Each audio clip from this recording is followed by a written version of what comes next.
Welcome to the Infinite and Beyond, the MIT Alumni Show. I'm your trusted host, Rob Kalwarowski, MIT Class of 2010, world-renowned executive coach, author, and speaker. Each week, we are sharing the stories with our friends and classmates, fellow MIT alumni who've taken action to shape the world. We'll share what we've learned, top strategies, and bring our community together to help everyone achieve our goals. No, this show is not officially affiliated with MIT, so any views expressed on this show are of the host and guest only. This show is designed to build a community that trusts, connects, and shares with each other so we can all take action towards a better world. Let's get rolling. Welcome to the Infinite and Beyond MIT Alumni Show, of course. We have another special guest.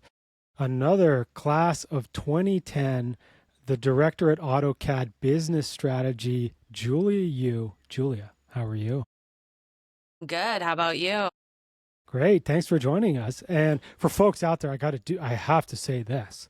So Julia is a podcast expert already. She was actually hosted the MIT Catalyst podcast for a while. And so that was through the MIT Club of Northern California. So Julia, where can folks find that one if they want to go back and listen to it? You can find us on Stitcher, Apple, and I will say I'm a little bit rusty. It's been a couple of years, and I've never been on the other side of it. I've always been the interviewer, so this feels different. Okay, we're gonna have some fun today, anyways. Of course. So Julia, I'd love to hear from you. Obviously, what have you been up to since graduation all the way to today? Yeah, I'll start a little before graduation. So I grew up in Minnesota, child of Korean immigrants in the 80s, and I went into MIT. I got into MIT and moved to Boston. MIT changed my life. And while I initially planned to study engineering, I found economics to be fascinating, and that's what I ended up majoring in because it's an art and a science. So a major that combined math with current events was a great combo for me. Plus, when we were in school and about to graduate, that's when the financial crisis and everything was going down. I felt compelled and I knew I wanted to do something about the financial crisis. So I only applied to jobs related to the economy. And I had the privilege of working for the White House Obama administration as a research economist to help shape economic policy during the Great Recession. And then from there, I was Boy, could we use you now. What's that? I said, boy, could we use you now.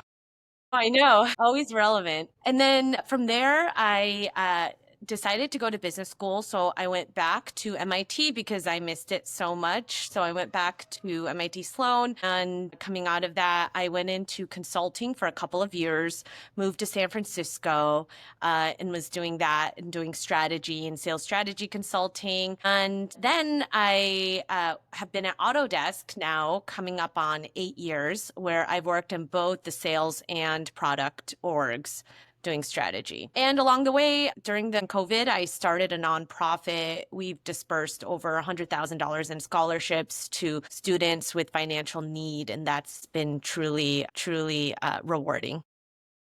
That's amazing. If folks want to hear or help donate to your nonprofit, where can they go? We're really scrappy, so I don't even have a fancy website or anything. So it's just to talk to me. Julia, you at alum.com. There you go, folks. And then I've also dropped Julia's LinkedIn in the podcast notes so you can find her there as well. Now, Julia, I'd love to ask you, as you were working on the Obama administration, what were some of those things that you did that shaped economic policy, especially, 2010 to 2012? So our core mission, in a way, the Council of Economic Advisors, the way to think about the agency is an economic think tank. And we advise the president on policy. So it's not very political. My bosses were all PhD economists. Everyone who worked in the agency, there were 20 some of us. and we all had economic background. So it's really to analyze policies going out the door, analyze exactly what's going on in the economy. So anything around GDP numbers, unemployment numbers, any of the key financial indicators, we would be on that. And we would be sending a memo to the president and the cabinet members to advise them on, hey, this is what's going on, and this is how to interpret the data and exactly what's going on. And then at the time, if you remember all of these, there was TARP, there was ARA, all of these different alphabet soup legislation proposals. So we were directly involved in those to measure the potential impact that those could have on the economy. It's So it's, of cool, course, and yeah. it could be never more timely than the moment we're talking. And for folks out there, non in podcast world, so we're actually recording this morning. I believe Trump released that the tariffs are happening and the market has tanked a lot. And so, yeah, that would be nice to have folks who understand economics.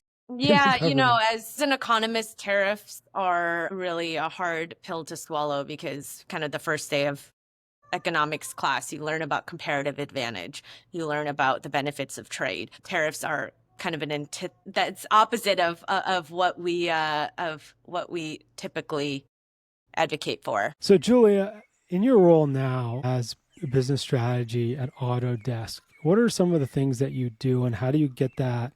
How do you manage the uncertainty that we're going through today as part of that business strategy? Macro is always in the back of my mind, and I'm in a product line that is correlated to the economy. We're constantly always in the back of my mind, and I'm trying to tease out, you know, what are the internal factors, what's going on internally in the business versus external, and then making sense of that. So I'm constantly thinking about, it's like peeling an onion, right? Okay, you know, these numbers moved by 5%. Why? And just peeling it to the core. And again, that's an art and a science because the numbers at a surface level only tell you so much. So you have to kind of stitch together the whole story and the context to figure it out. So there's not really a playbook. It's just, you just have to keep asking why and investigating. I love me some root cause analysis. So, Julia, I mean, obviously, you've had a very diverse career. What are some of the top pieces of advice that you'd give to our fellow tenant? I would start with a quote from Steve Jobs that has been with me my entire career. This was at a commencement speech in 2005. He said, "You can't connect the dots looking forward. You can only connect them looking backwards. You have to trust in something, whether that's your gut, destiny, life, karma, whatever." And that has really stuck with me my entire career. And it's shaped how I think about it because as engineers and as MIT grads, we like to map everything out. We like to plan, have a 5, 10, 20-year plan and map everything out and connect the dots. But that's not how life works. You know, in the moment you think you want something, sometimes the universe conspires to tell you that that's not the best thing for you. So staying agile, having a plan, but building in flexibility has been key for me. For example, before I went to business school, I thought I wanted to go to law school. I took the LSAT 3 times. I applied and I even started getting into some schools. And last minute, I got cold feet. I met a lady at the White House gym locker room who kind of changed my life because, you know, after having a conversation about my aspirations, she told me, you know, have you ever considered business school? And I was like, no, I thought that was just for, you know, bankers, consultants, whatever. And from there, I switched courses and I took the GMAT 3 weeks later. I applied to business school 6 weeks later and I got into Sloan round 2 and, you know, I changed my life trajectory from there. So I think being intuitive and listening to the cues out there, that's point number 1. Number 2, there's no playbook or linearity. You can't just point to someone and say, I'm going to copy them because what they did 2, 3 decades ago, it's a different world. You can't, you have to forge your own path. So recognizing that there will always be ambiguity, there will always be change. So forge your own path. And my last point is be authentic. Don't be someone you're not. Don't compromise on your values or you know, it's great to have role models and try to emulate them, but also remember who you are as a person and try to stay true to that. This is phenomenal advice. And the big thing here that I just want to echo for folks is this is self-trust, right? And this is where we've developed who we are, our values, what makes us great at what we do. And then also that allows us to step into these places that we haven't been with the confidence that, hey, I got it. Mm-hmm. And it's not going to be all the time, right? Like this is not this unshakable thing. But if you can return to self, then you'll get there. And I just want to echo that because it's something that all of us who went to MIT, we have all these things in our mind about you must perform better, you must be better, you must make more money, you must sit in the corner office. Oh my God, look at that person. They raised $200 million for their startup. What are you doing? Right? And so if we're allowing those pieces, those parts of us to override us, then we'll never be able to be confident. We'll never be able to step up, and we'll stay small. And I can say this because that was literally me, and also almost everyone on this show has echoed similar feelings as well. 100%. And I think one thing MIT did do a good job of teaching us is that it's a competition against yourself. Everything was teamwork based. You couldn't survive or get through MIT without collaborating. And that is much like the real world. Rarely can you just sit in a room by yourself and solve problems. You have to work with people. And I think that was a great lesson, is instilling that competition in yourself. You're your own benchmark. Don't compare yourselves to other people. It's yourself. Are you living up to your standards? Are you living out your purpose? And frankly, I do this every other year, but whatever framework that is, whether that's, I know Ikigai is a really popular one that's going around right now, Odyssey planning, whatever that is, finding out your why. Otherwise, you're going to be sleepwalking through life and other people are going to be defining that why for you. So just reminding yourself, like, why? Like, what are the drivers? And what is it? What does happiness mean to you rather than society or whatever else driving that? So naturally, Julia, what's driving you? It's changed over the years. If I Of look course. at my goals from 10, 15, 20 years ago, they look very different. Now I have a family, right? So family is a huge pillar in my life. I want to use the talents that God gave me and hopefully make the world a better place. One thing I would love to bring up here, because you're incredibly passionate about it, and we talked about it in our quick call that we had before, is the bamboo ceiling. Can you tell us a little bit about that? And then how are you making an impact in that space? Yes. So I will start with, Asian Americans have a very rich and long history here in the United States. So I'm speaking for Asian Americans and the Asian American experience. And there have been a decades-long stigma and stereotypes for Asian Americans. For instance, did you know that Asian Americans actually have the biggest wealth disparity of any other race? That's not well known. And as a result, there has been a bamboo ceiling created where if you look at any industry, you take any industry and you see the incoming talent and you see the rise to leadership, Asian Americans have one of the slowest trajectories to get to the top. Why is that?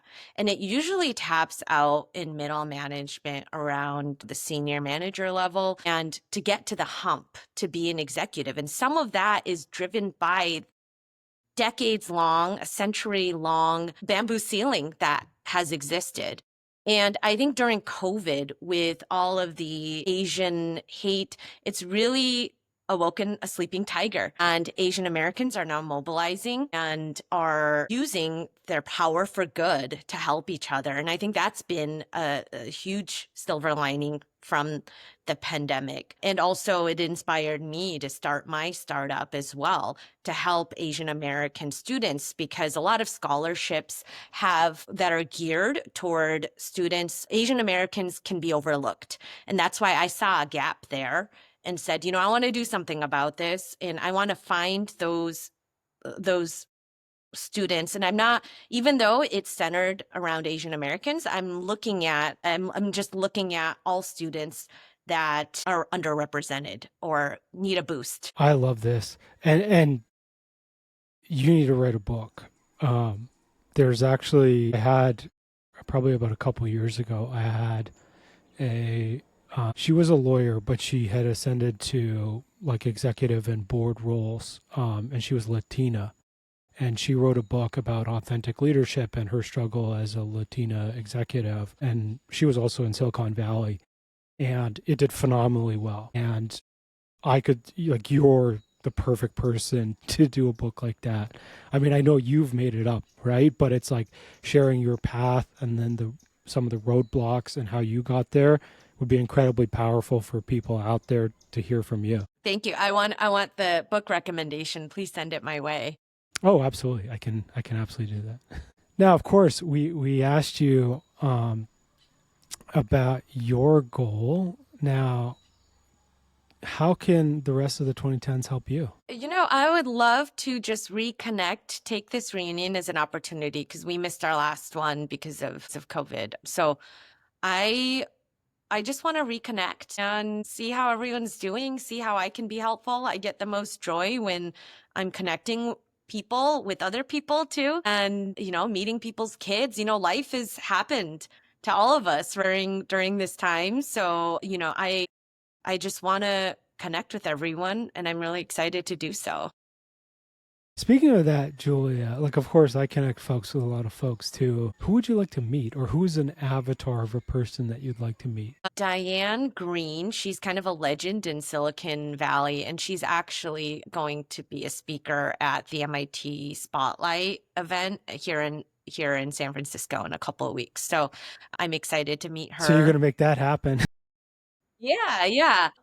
I'll have to get back to you on that. There's so many cool grads, and I feel like there's so many I don't even know about that I want to meet. So yeah, I'm most excited to see my classmates who I haven't seen in forever.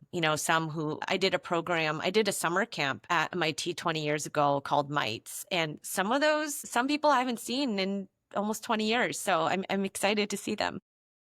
It's going to be amazing to reconnect with everyone. That's for sure. Julia, how would you like to support the MIT community in achieving their goals? I want to connect people. And there's one thing that MIT did not equip us so well with, and that is, what I'm about to say, which is networking. That is not our forte. Sometimes there's a stigma around the word networking, but really it doesn't have to be. It's about relationships and about building, forming, maintaining those relationships. And let me tell you, I'm married to a Harvard Business School grad, and they know a thing or two about networking. So I want to, and I'm guilty of it myself, but I want to reactivate my network and help other people connect with other people. And I know you have that similar passion as well. And I just think it's amazing when you can start putting puzzle pieces together and start making those connections. Yeah, I mean, it's something I love to do for folks. And here's actually my call for somebody to help. So, like, I'm not a programmer, but I had this idea in my mind where it was like, it would be amazing if, because I ask a lot of folks this question, like, who is someone you'd like to meet, or who's an avatar of someone you'd like to meet, if we could have some sort of database or something where the people, like, you would put in, this is who I want to meet, and then these are the people that I know, or these are the type of people that I know. And then it could auto match for us. And I know there's some bright 2010 out there who can do this really easily. And so I need your help So if you can do this, just send me an email, rob@robkalvarowski.com. It's in the podcast notes. I would love to help do that because I know we all know amazing people. And if we're able to connect for folks, it would be like it's wildly helpful for people in terms of building businesses, getting new clients, meeting mentors, like the whole bit. Yeah. And Harvard has an app where wherever you are, you can open the app and you can see the alumni within like a 10-mile radius.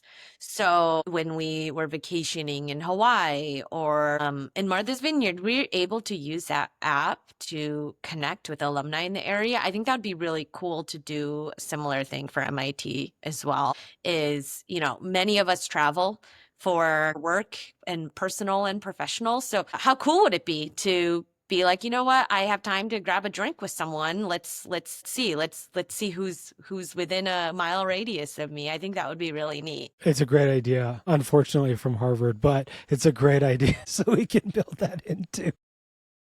Yeah, there's no reason why we can't, right? And I think that would be really neat just to even see who's living near you as well. Absolutely. I love this. Julia, of course, we have to ask you, as you're making an impact here, how would you like to grow that into the world? I want to lead by example. So, whatever it is I'm doing in my personal and professional life, I want to set an example that you can be good and lead at the same time. I know that there's a lot of bad examples out there. And I want to show that, you don't have to be ruthless. You don't have to lack compassion or empathy. These things actually make you a more powerful leader and a change agent. So, whatever it is I'm doing, I want to make sure that I do it authentically and stay true to my values. And that's very important to me is, I guess the word for that is integrity. So leading with integrity and having integrity. And that's whatever I do, I want to try my best and I want to lead with integrity and I want to help people too along the way. So, whether it's connecting people or whether it's through my nonprofit or whether it's just helping someone with career advice, these are all things that I'm passionate about. I'd love to just break down, like, I mean, you said my trigger word, which was the bad bosses. Mhm. We've all had them. We've all had them before. Yeah, it's absolutely true, and there I can talk about that for ages, but we won't do that right now. But how have you been able to navigate that to get to that place of authenticity, and then to get to the place where you're clear on your ikigai or your purpose and your values? It's evolving. It's evolving, I would say. Of course. uh, and with regards to bad bosses, we've all had them before, but actually I've been pretty lucky where in the past decade, all my bosses have been pretty amazing. And I know that that's rare. So navigating that, and finding authenticity, right, was your question. I would say it's the more introspection we can do, the more grounded and centered we stay. And it's good to get constructive feedback. And I love feedback. Feedback is a gift. However, when you're in a situation where you're getting, someone is trying to put you down or has other motives, you have to be strong enough and know yourself well enough to tease out constructive feedback from just bad feedback, right? So the more introspection you do, and this is an exercise that I have done that really helped me, is I took the 5 closest people in my life and I said, can you describe me in a couple words, just adjectives, right? And then I started noticing a theme of how people viewed me. And your 5 closest people know you pretty well and they're going to be honest. So realizing, okay, these are my adjectives. This is who I am. This is my brand. And kind of pressure testing that, right? Because if someone says something that's like totally like it's never come up in your review of your 5 people, do you want to put a ton of credence to that? Yes or no? Right? Maybe it could have been situational or whatever it is. But I think the more introspection you do and build that self-confidence, that is what's going to keep you and anchor you through. I love that advice. Something I use with my clients, it's called the reflected best self exercise. And it's similar. It's basically you ask, they say anywhere up to 20, but you can get folks that are close to you to tell you a story of when they saw you at your best. And then you take all these stories and you look for those common themes, those common skill set, those common descriptors, and that's how you start to distill down more about when you're at your best and then what are you like when you're at your best. And so if folks are out there, that's a way you can do it too. I don't necessarily recommend 20 folks is a lot, but something like 10 maybe. And then I would also recommend like some at work and then some at not work. So your family, your friends, your community. So then you can get a mix, right? Because as much as work is something, a lot of folks, they sort of armor up to go to work. You put on this mask of I'm professional and I wear a suit and I walk around, right? And that was totally me too, right? And so as you become authentic, it's going to include pieces that you're not displaying in other areas. And then it's about how could I apply, like let's say your kids are like, hey, you're just wildly playful. And it's like, okay, how do I bring that into my office in a way that is appropriate? And that could be in brainstorming, that could be in these creative aspects where, you can bring that in and use that because it's one of your superpowers, but you're not doing it in a way where your boss can be like, well, you're just screwing around at the office. Right. It has to be context appropriate. No, I love it. I love it. And then another framework that one of my coaches brought up that has changed it's changed my life in a way is getting in tune with what are your saboteurs. So there's an assessment that tells Yes. you, I think there's like 7 different types, right? So when you go into stress mode, what are the saboteurs that pop up, and being hyper aware of that has been transformative, and it applies my stress at work versus in my personal life too, right? It's like it's the same saboteur. So how do you get those under control? So that's been pretty eye-opening for me, is just learning what are my saboteurs and what do I do when it's just around the corner and it's coming after me. Oh, I love that assessment. For folks out there, it's positiveintelligence.com. It's roughly a 5-minute assessment, but it'll give you your it'll give you 7 to 9, whatever it is. Anyways, now I use this usually within the first session or two with my clients, and then I use internal family systems to work with those parts. That's the only difference, but it's very much about, one is understanding, but then it's about connecting with those parts. And instead of trying to turn them off or tell them they're wrong or shame them or whatever that is, it's embracing them with love and compassion and then allowing them to see you as the leader. And literally, this is managing a team in your own mind. It's the same stuff you would do, like Julia, how you lead your team. It's exactly the same thing. And it works in your family as well, like how you would talk to your kids or your husband or your wife or whatever, right? It's exactly the same thing. And it's just there in your mind. And if you want to think about this, like the movie Inside Out is a good example of this, or like the devil and angel on your shoulder. Like I'm sure most of us have heard these kind of dichotomous things that we think it's like, wow, you should really do this. No, you're pathetic, right? Like those kind of things, those are parts. Mhm. And so you're not experiencing, you're not crazy. You don't have some weird disorder. We all have that. And it's about learning to work with those so then your authentic self, can be at your best. I love it. I have not seen Inside Out, but I need to see it. It sounds like it's more for adults than it is for children. Well, it's a Pixar movie. It's totally kid friendly. Mhm. So you can absolutely watch it with your kids. It's The story is somewhat like there's like a 12-year-old girl, she plays hockey, but there's a control panel in her mind, and these little characters that are her emotions drive that control panel throughout her day. And so it's really actually really interesting, but yeah, you can learn a lot That's from it. great. And the Yeah. saboteurs are there, and it's how to control it. No, that's great. And this kind of reminds me of advice I got around, like you said, the goal is how to manage it. It's not to get rid of them, because you can't get rid of them. It's part of life, but how do you manage it? Um, and in a way, it's like public speaking. When you get up on stage, you feel the butterflies, and it's not that you don't want to feel that surge.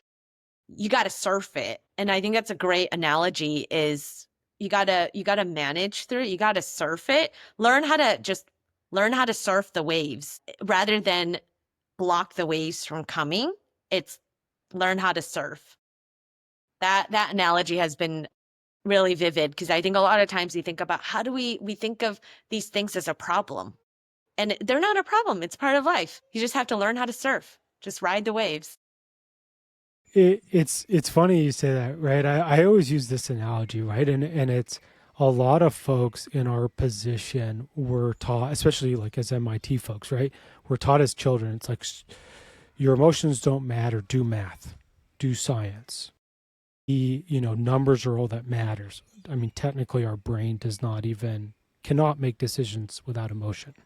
And so, and then even therapy and emotional intelligence, some of the like cognitive behavioral therapy, it basically steps through and it goes, you're being illogical and you should think this way instead.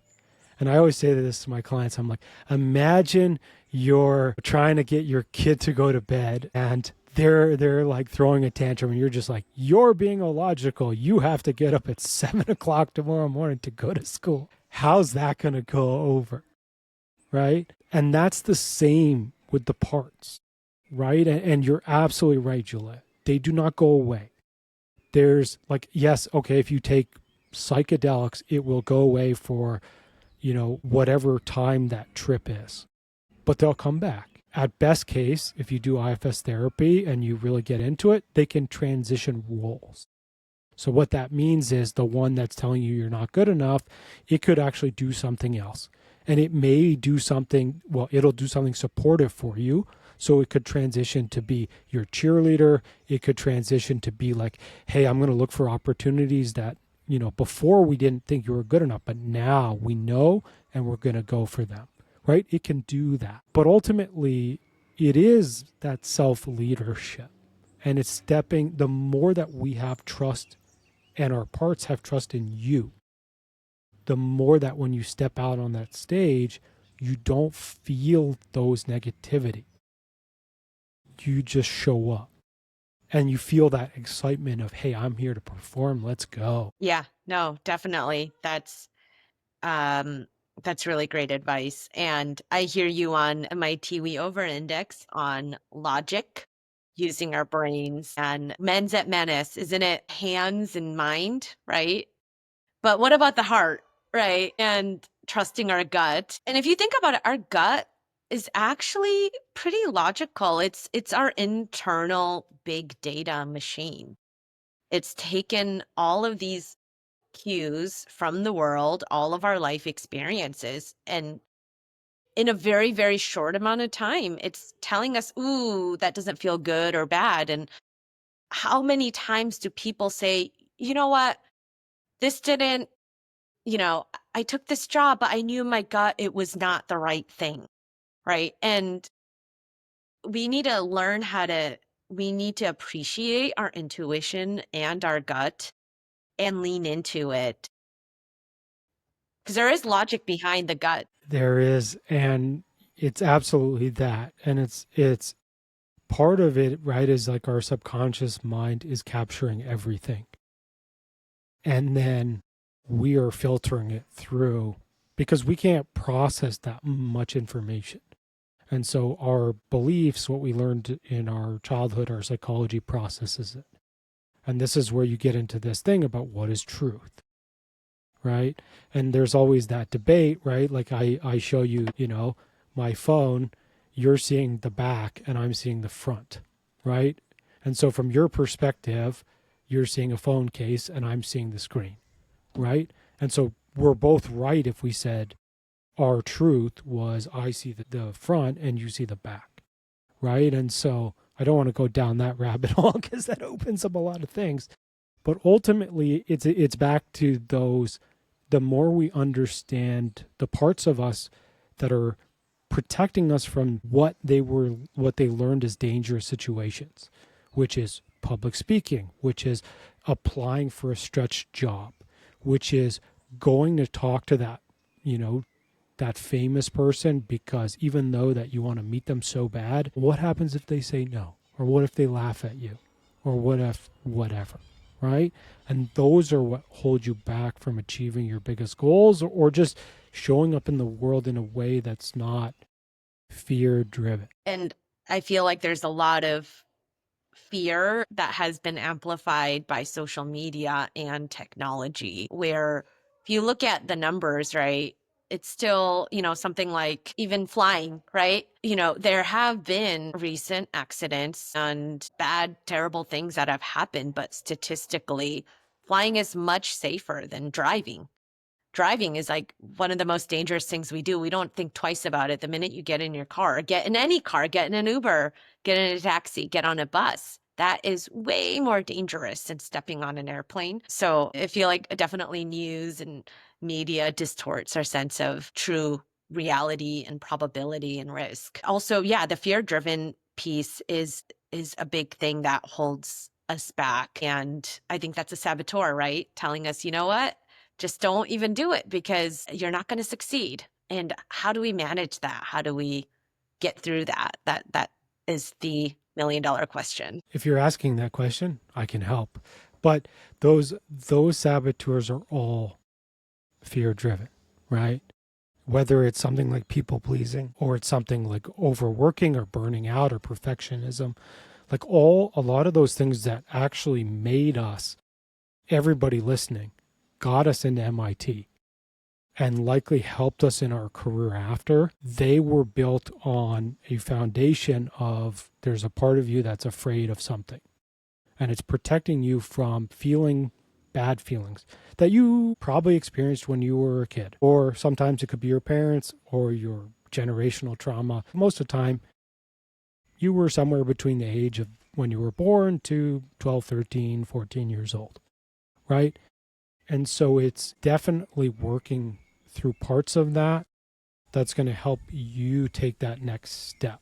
And I can say that because I did it. And like I didn't realize, but like the reason I was in this corporate engineering, it was all the stuff my parents told me to do. And it was like I hated it. I was depressed. And it was like, you're staying here because you have to do this. And then as I worked through it, that's when it opened up possibility and expansion for me, which was, and it doesn't have to be this for everybody, right? But it was, hey, what if I pivoted careers? Hey, what if I did TED Talk? What if I wrote a book? What if what if we moved to Costa Rica? Even marriage for me was something that I didn't really think or believe I could do. And so it obviously everyone's experience is going to be different.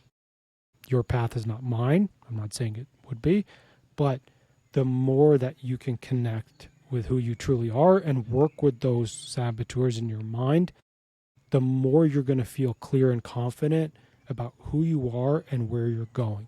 And that's the true way to navigate whatever's going on politically, financially, like AI is taking your job. Like it doesn't matter what that is because you will trust yourself that whatever life throws at you, that you can figure it out. Thanks for sharing that. Is one of your saboteurs people pleaser? Yeah, I have people pleasing. Obviously, I have perfection and like high achieving. I have all. I mean, everybody listening has those. Mine was my number one is hypervigilance. And I think that's pretty common. And then the overachiever one, that was a very, very close second. Yep. But surprisingly, I was actually surprised. My people pleaser was actually the seventh. So I was actually, I guess I was surprised and not surprised by that. I think some of it has to do with like birth order, right? I was the younger sibling, so I got away with a lot more, and I have a natural kind of rebel streak in me. So, in Asian culture there's a lot of obedience, and obedience, obey your parents, and that's one that I didn't always adhere to. So, I think my older sister has more of the people pleaser, and for me I was like, yeah, that's I have different problems, but not that one. It's funny, right? When I first took that assessment, like I was really deep in depression and it was very much focused on overachievement. It was focused on like basically like the top, like perfectionism, hyper work, like this kind of thing, because I was like overcompensating because my brain was like, you need to get there. And then as I've been unpacking layers, of course, like I only really have started to realize that I have big people pleasing probably in the last 6 months to a year. And so for folks out there, like it's a process and it's cyclical. So there will be seasons in your life where you'll take that step up, you'll grow, and then you kind of need to sit at that new homeostasis for a while because your body and your brain are going to reset to, oh, this is who I am now. And then once you hit something that's going to be difficult again, that's when you'll go back into that cycle because as things that are difficult happen, it's that trigger where I need to evolve, I need to grow and change. And so that's what will happen. And then you'll take that step up again. And actually, funnily enough, my book is about this, and you'll be able to read about it in September. I can't wait. Is that when it comes out? Yeah, we're just polishing up the manuscript now, and then it'll be out for the fall for sure. Amazing. Awesome, Julia. Sharing, yeah. Now, I just want to ask you one last question. Where do you want to leave our folks with today? Ooh, we covered a lot of deep topics. I would say that going back to Steve Jobs' quote about connecting the dots, that you can't connect it until not everything's going to make sense in the moment, but trust your gut, your intuition, use your heart and mind together to forge your own path, and trust in something, trust in yourself, of course, and then trust in whatever anchors you, and is your purpose and why, and hold on to that. And that will carry you through whatever life throws at you. Absolutely phenomenal. This is why I love coaching. I love having these deep conversations with folks. Julia, you're an absolute superstar. And of course, I look forward to seeing you in May. Everybody, thank you so much for listening, and we'll see you all next week. Thank you, Rob.